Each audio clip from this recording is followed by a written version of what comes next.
Hello, in this video I'm going to show you how to switch sources on your Samsung Odyssey G6.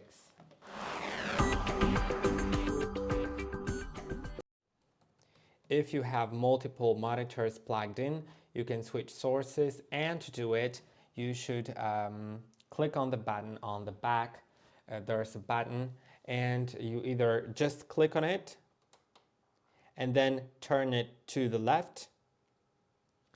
Just like slide it to the left and click, and you go to source, and then you can move up or down and click, and that changes changes the monitor. Sorry, hold on because something is broken here. Okay, now it should be okay. Yes, I'm in one of the computers now. I will close this window.